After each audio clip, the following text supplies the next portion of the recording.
It was a brisk fall morning back east in central Pennsylvania, back when I still worked for the US Census Bureau, when I made a visit to the household of my third person over 90 years old.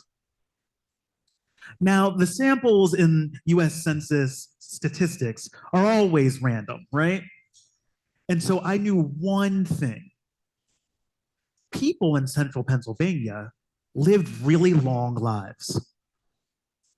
And that got me thinking, okay, what does it mean for all of us to live a life that extends across multiple centuries? Most importantly, what are the things that we value at that point in time when that's how we're making meaning of the world? This brought me to the Hawaiian creation chant of the Kumulipo. It's a beautiful tale that's a little bit different from some of the Western tales that we hear sometime, especially in some of its accuracy, to be entirely honest. The world begins in a cosmic explosion that over time forms our own planet and then eventually all of the islands of Hawaii. During that time, all the creatures are born. And then the creatures that can live in the sea and on the land. And then the creatures that can fly, the creatures that make pearls, all of these things happen first out of darkness. Because in the Kumulipo, it's also a moku ahau, a genealogy of all of creation, of all the natural world. Where out of darkness, each generation brings more and more and more light to the world. Even our skin tones change until we're all the skin tone we are right now. Now, this is important, and I'm going to complicate it a little bit because one of the things that happens some of the time when we're dealing with lightness and darkness is we view darkness as a bad thing and lightness as a beautiful and uplifting thing. The Kumulipo isn't telling us that tale. They're making us aware of the fact, the chant is making us aware of the fact that there are times of uncertainty that live in the darkness, and there are times of more certainty that we can shine a light on. And so, as humanity, some of the last creatures that come to know this place, that even in our own lives get more and more enlightenment, bring more and more light to the world. Our role, our role is to shine light on the uncertain places for each successive generation. We have to do the work of figuring out which things are still so uncertain that they'll make the work of the next generation harder to do if we don't work together to bring a little bit more certainty to those uncertain places. Most importantly, it's our responsibility to do just that, because that's how we locate ourselves in the story of all being across all time in this, our life. And so that's one of the sticking points about death,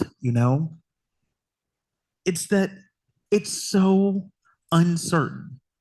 And I'll be honest with you, growing up Unitarian Universalist in a largely humanist congregation, death wasn't really something we talked about a lot. Um, I certainly didn't have a lot of bad connotations with death. It just didn't come up. Sometimes we were asked what we believed happened after we died, but there was no right or wrong answer. And so there wasn't always a lot of feedback there. It was, oh, yeah, some people do believe that, or other people don't. And I was left with the questions, but not a lot of answers. I think this is probably a consequence of the Unitarian belief in the perfectibility of all humankind. Sometimes when we get caught up in our own perfection, we have a disregard for the reality that we're all actually going to die. Unfortunately, we can't perfect our way out of the natural lifespan, not any way that I know how just yet.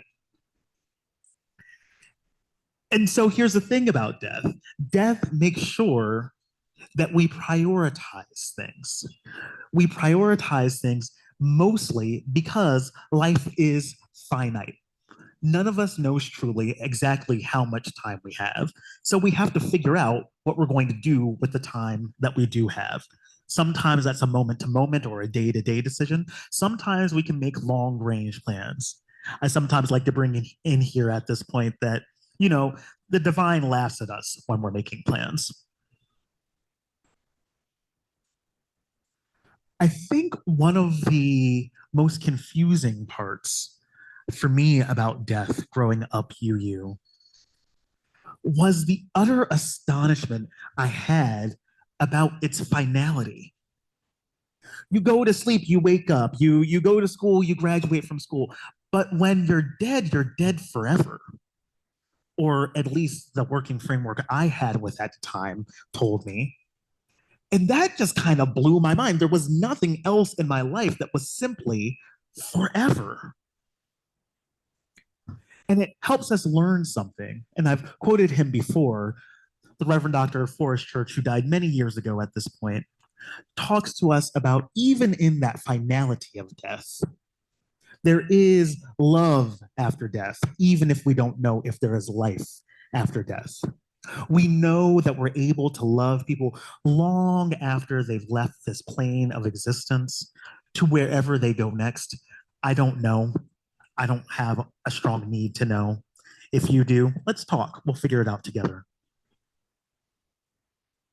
And one of the things that happens when we love people after their deaths is that love, especially if we've ever loved or been loved in return, can bring us grief, bring us all sorts of successive waves of grief that can distort time or even revisit us in curious ways as we continue to process it, even after we believe we're all the way processed out.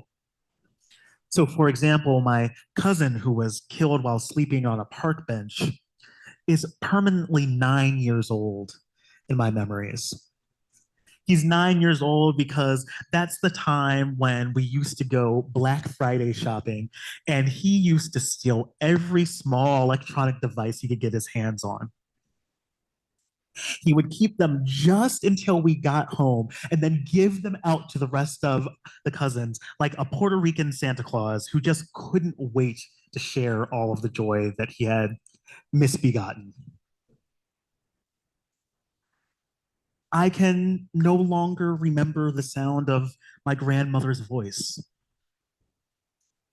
And that's a pain for me that seems to widen as much as it dulls each day because she was at my birth, because she was at every graduation I had from kindergarten all the way through college, and because she taught me that when you die, it's just over.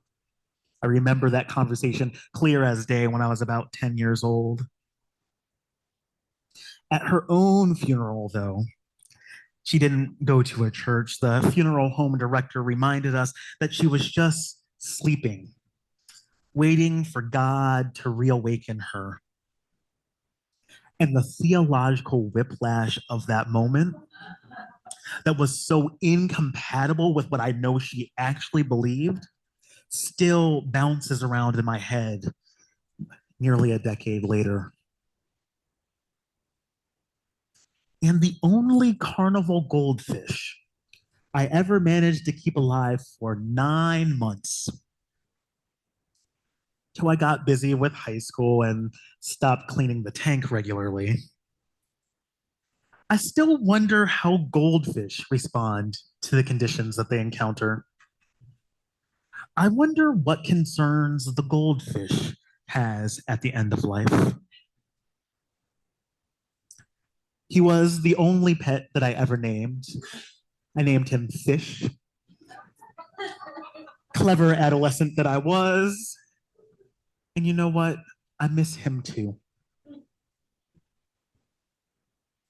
Returning to Flourish Church, what he tells us about holding this grief, about understanding the realities of death, is that religion itself is our human response to the dual reality of being alive and having to die.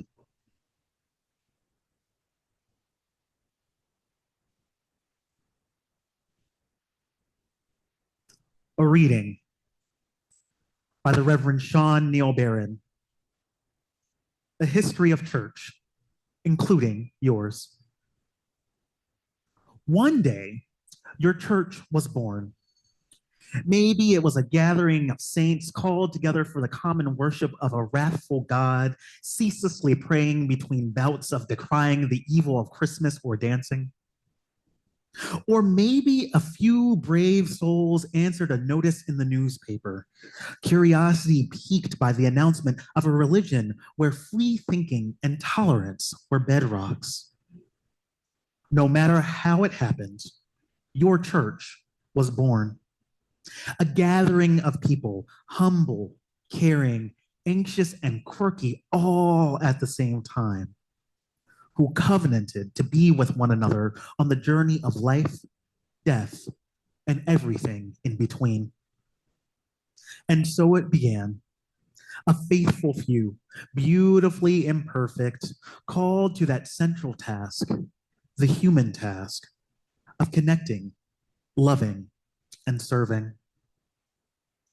It was just a baby, and yet it was thrust deep into the human condition, tasked to hold minds and souls, bodies and hearts along the roller derby of disease and birth, infighting and joy, and Christmas pageants. Sometimes all of those at the same time. They gather to hear the world broken open for insightful sermons, rejuvenating music, a community whose fierce devotion to each other's well being rivaled a mama bear's for her cubs. But it wasn't always like that, of course. There were the trying times, and I don't just mean Phyllis or Jack, those stubborn but lovable souls who inhabit the netherworld of committee meetings. No, I mean the trying times. When the church almost split in half over the war or integration, or when the mill left the town vacant, or when the minister crossed that line and the people couldn't speak about it for decades. But somehow you were still here, still on the town common, still the church that everyone recognizes, still the ones that show up every time you were called on, still using the communion silver until you voted to sell it. New people came and they changed things, small things, big things, things that nobody noticed as it happened until suddenly it was hard to recognize anything anymore. That was a hard moment, a fearful moment. And other things changed too. The proclamations about God, once heard loud from the pulpit, softened. Wrathful became loving. Distant became intimate. Mandatory became optional. After the war, the nursery and RE classrooms were overflowing. Each baby dedicated reminded the church of the incredible beauty of life and the gift this community, all huddled around baby, would bestow upon this child. The history of your church is more a story of the determination of love to break forth than it is about tie-dye or chalices, sermon discussions, or social justice committee meetings. The history of the church is the history of human enterprise, evolving its sights and sounds, yet revolving always around its core. The history of your church is the gift of potential and momentum, of baggage and personality. The history of your church is the launch pad from which you spring into action or disarray. Each day, your church is born.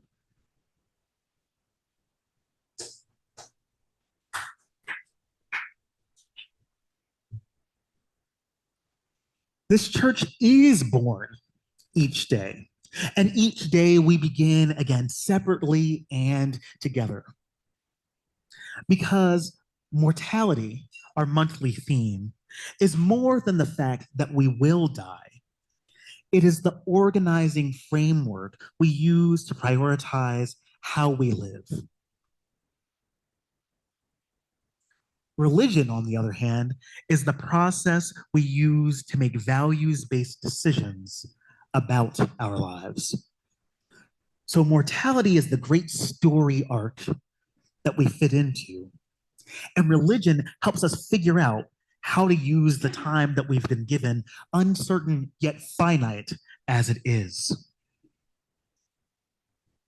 As we learned in the Kumulipo, we bring light to the uncertain places. And the changes that we experience in our own lives or in the lifespan of a congregation, which again begins at some point in the past and continues on prayerfully into a future that we may not know and probably will never witness. That story that we tell reminds us that we have to make decisions about how to spend that time, that we have to choose the side of love because it is always a choice. It reminds us that we have to work for freedom and collective liberation because, as our story, our time for all ages reminded us, as Unitarian Universalists, when things aren't working for us, we unseal that revelation and make it work until we all get free. Can I get an amen? As Unitarian Universalists, our work in this great story arc is to reach deep, deep, deep back into that past and make sure we grab on to the stuff that works for all of us, that anchors us in the times of uncertainty so that we can go out wider, wider and wider and wider until we widen the circle of community, until we expand the experience of justice and bring more light to those uncertain places. When we do that in this world, we show people the beauty of our life saving faith. We show people that there is another way possible and that the only way to get there is through hard work together. Mortality gives us the structure to seek out those places.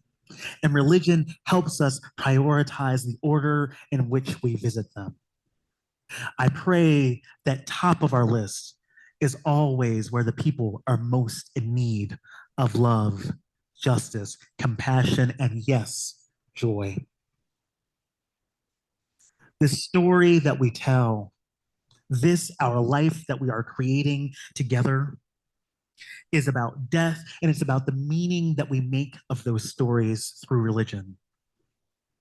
The guidance we gain from religion and mortality are truly gifts that allow us to join our personal tales to the great and unfolding human saga from a fixed point that extends in both directions across all space and all time.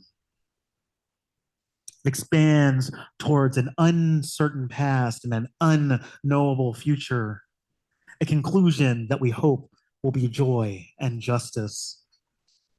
This is our life, a weaving together of story and meaning, faith and promise until we create a more beautiful future. Gather around. It's time to talk story a while. And I know it'll be great. Amen. Ashe, and blessed be.